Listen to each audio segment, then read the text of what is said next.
take a moment and simply stay here before you continue scrolling. Because if you found this message today, it may not be as random as it seems. It was not just another coincidence or a passing moment in your feed. Something deep within you may have been searching for these words, and somehow they found their way back to you. So stay with me for a little while. I want you to think about this special person right now. Let their face appear clearly in your mind. Then notice what happens inside you when it does. That gentle pull in your heart.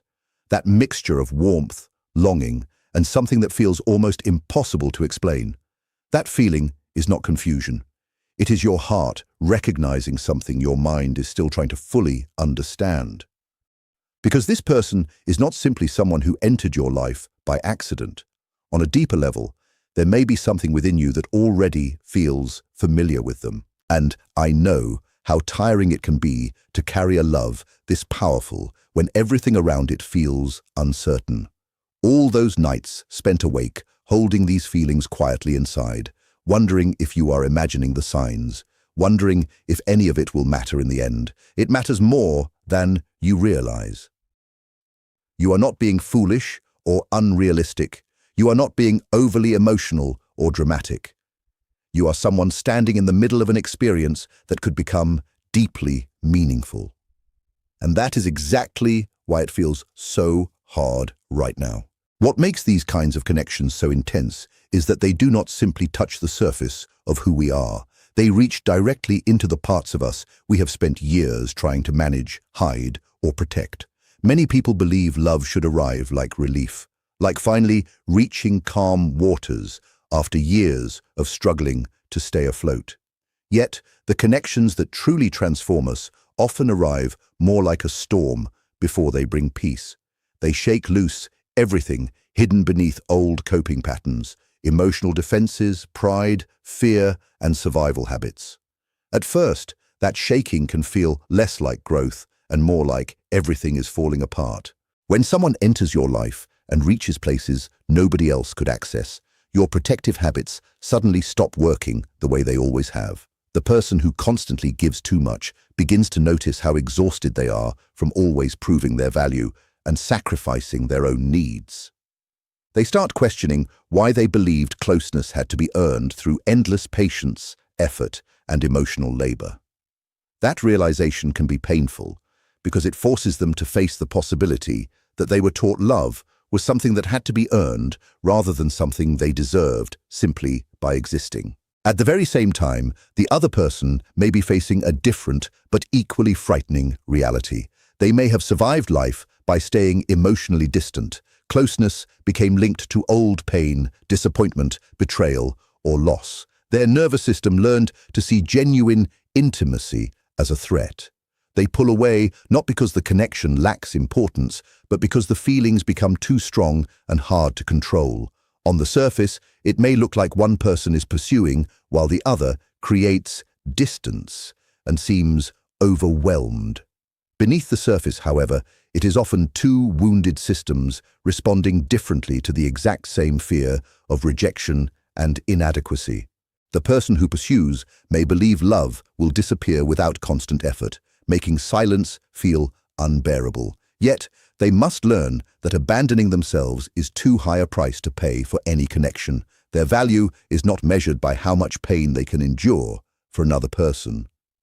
Their worth is not decided by how long they can wait, how much they can sacrifice, or how deeply they can neglect their own needs in order to keep someone close. Meanwhile, the person who withdraws often carries the opposite wound.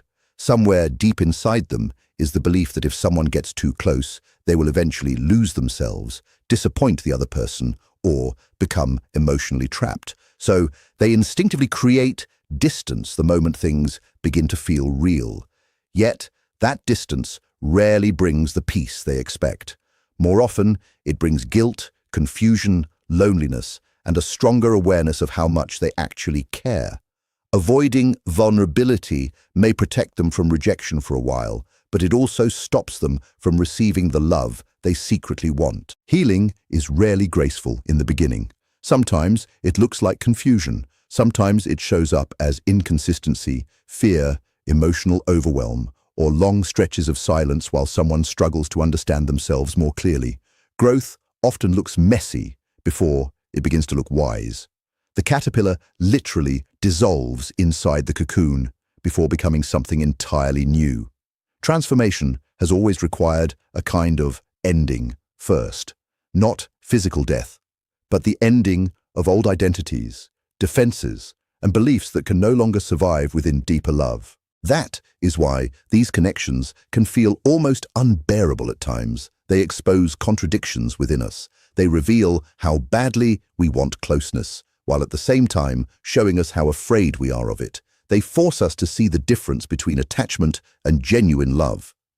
Attachment says, "Please do not leave me, because I need you to complete what is missing inside me."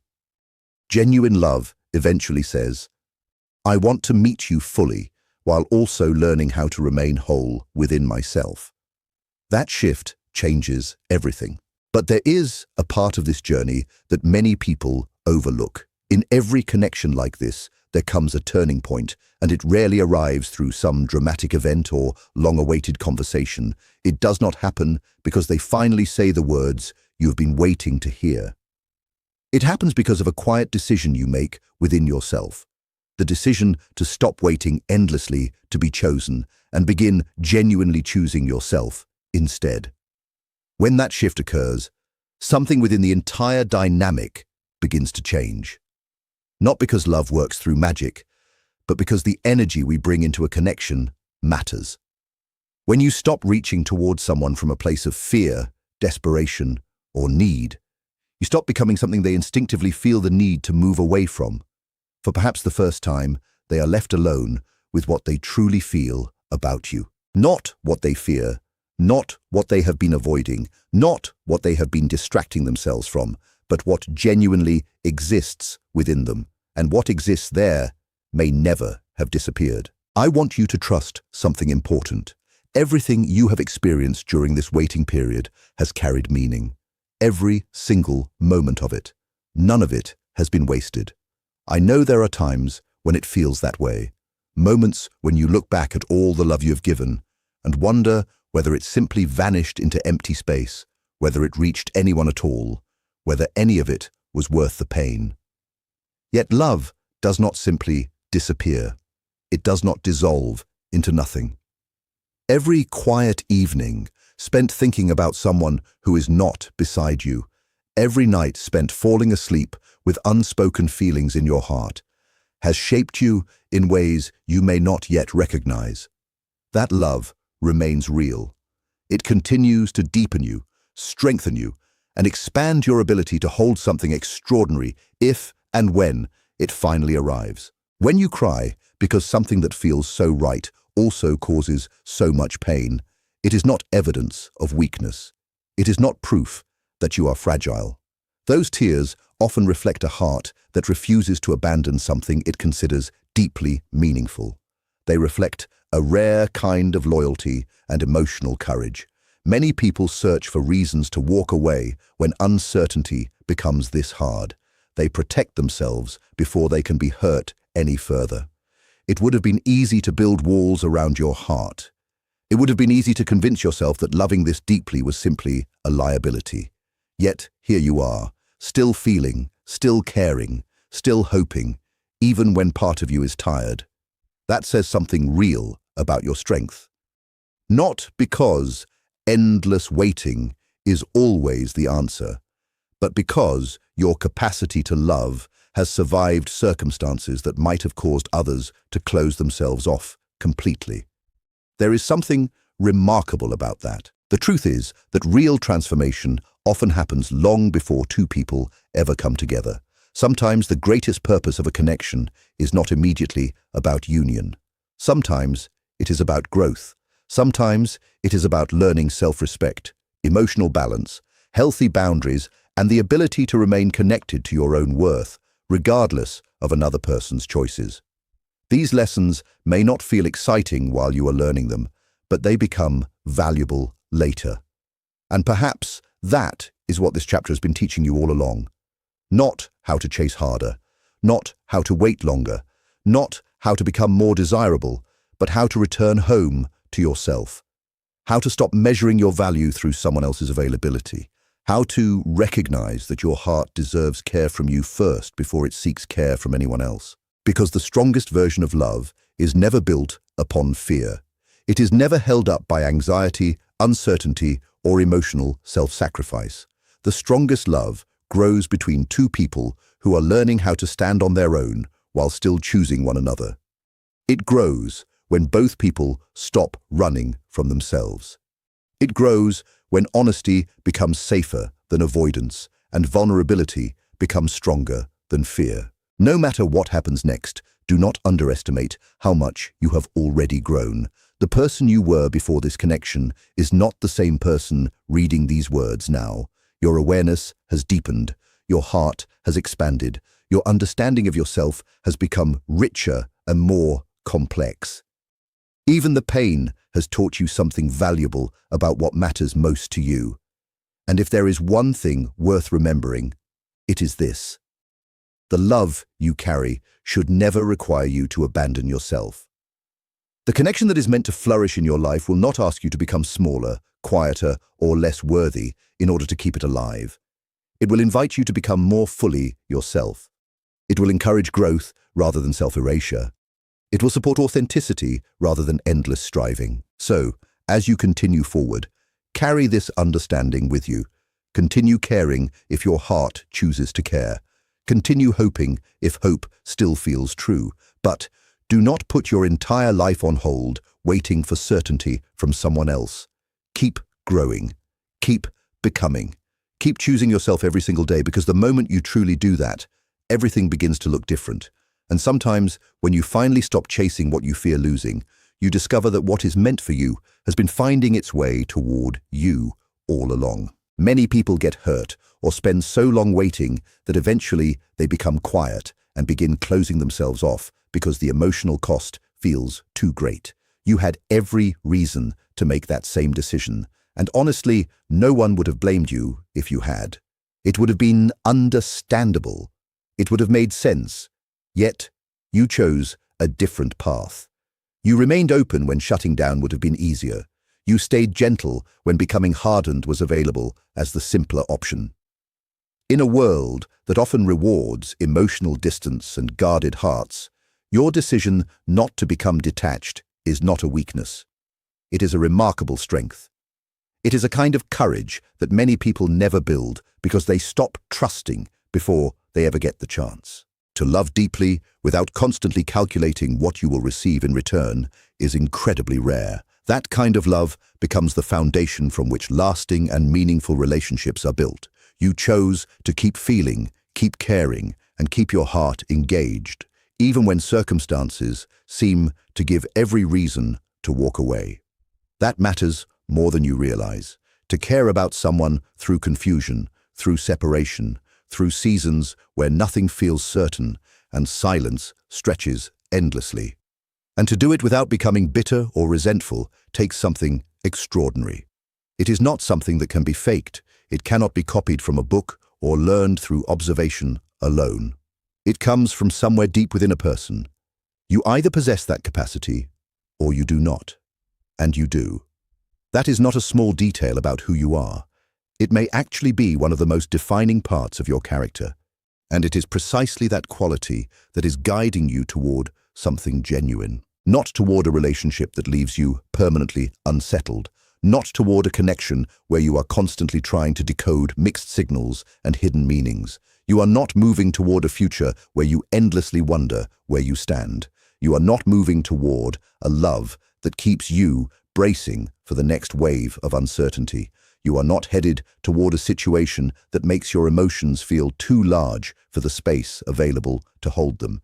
Instead, you are moving toward something that fits. Something that does not require you to shrink yourself or dim parts of who you are. A connection that feels natural rather than exhausting. A love that feels like finally taking a deep breath after holding tension inside your chest for far too long. That is not simply a poetic image. It is a very real possibility, but it depends on something important. It depends on what you choose to do next. So, What does that actually look like? What do you do today, tomorrow, and in the days ahead? The answer is both simple and incredibly hard. I am not going to make it sound easier than it is. You intentionally turn your attention back toward yourself. Not as a performance, not as a strategy designed to make someone miss you, not as a way to send a message or create a reaction, not as a method of proving anything. You genuinely begin bringing your energy home to yourself. You redirect the emotional investment that has been flowing outward and start pouring some of it back into your own life. You begin asking yourself a question that perhaps you have not asked honestly in a very long time. What do I actually need right now? Not what do they need? Not what can I do differently? Not what could I say to make things change? Not what would finally make them understand? Not what would bring them back? Not what would make them open up? What do you need? What would genuinely feel nourishing to you today? What areas of your own life have been waiting patiently for your attention, while so much of your focus stayed fixed on something uncertain and slightly out of reach? You begin filling those empty spaces. You start saying yes to yourself with at least some of the enthusiasm you have been giving to everyone else. The dreams you postponed because you were waiting for life to feel more settled, you begin revisiting them. The experiences you delayed because your heart was occupied elsewhere, you begin allowing yourself to enjoy them. The friendships that drifted into the background while your emotional energy was focused somewhere else, you start reconnecting with some of those people. The parts of yourself that have been sitting quietly on a shelf, waiting for your attention, you bring them back into the light. None of this means pretending the love is gone. None of it requires you to deny your feelings. You do not have to force yourself to stop caring.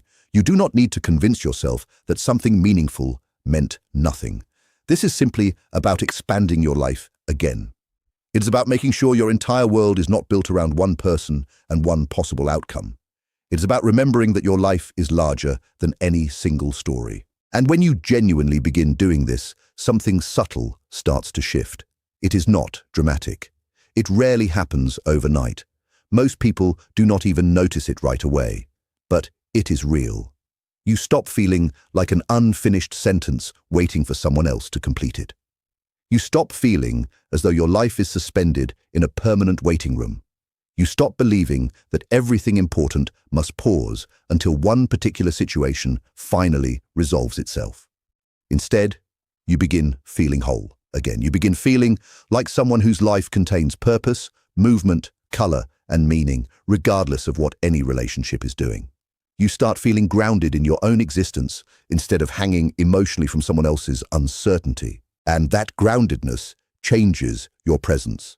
People around you sense it, even if they cannot fully explain it. There is something unmistakable about a person who feels genuinely at home within themselves. It creates a quiet confidence. It creates a calm strength. It creates a kind of magnetism that cannot be manufactured. Real magnetism does not chase. It attracts. And the person you have been loving through all of this will notice that difference too. Probably more than anyone else. They will feel the shift. This is not because it is some technique designed to produce a specific outcome. It is important that you understand that. The last thing you need is another strategy designed to control someone else's feelings. This is not about manipulation. It is simply what happens when someone stops relating from a place of emptiness and begins relating from a place of fullness. The entire dynamic changes. The connection breathes differently. Space opens up for something authentic to emerge that could not exist before. Now, there is something else worth understanding. They are not the villain in this story. I know there have likely been moments when the hurt made it tempting to see them that way. Moments when the silence, inconsistency, distance, or confusion made it easier to create a story where someone was clearly right and someone was clearly wrong. But people are rarely that simple. They are not cold-hearted. They are not indifferent. What you have been interpreting as distance is often something much more complicated. Many people learned long before they ever met you that love was dangerous. Somewhere in their past, closeness became linked to pain, disappointment, loss, or emotional overwhelm. Love came to feel costly, risky, something that demanded more than they believed they could afford to give. They did not choose that belief consciously. No one does. It becomes woven into a person through experiences that shape them long before they have the words to explain what is happening. It becomes part of the way they protect themselves. So, what looks like withdrawal is often someone managing a fear that has existed for years. They think about you during the quiet moments between distractions, in those spaces where there is no noise left to drown out what they truly feel. You're there. They notice the absence of your presence, even during periods when they were the ones who created that distance. There is a tension inside them regarding you that does not simply disappear because there is less contact. Because what they feel is not really about physical closeness. It is connected to something deeper that they have not fully worked through yet. And that unfinished work is not yours to carry. You cannot do it for them.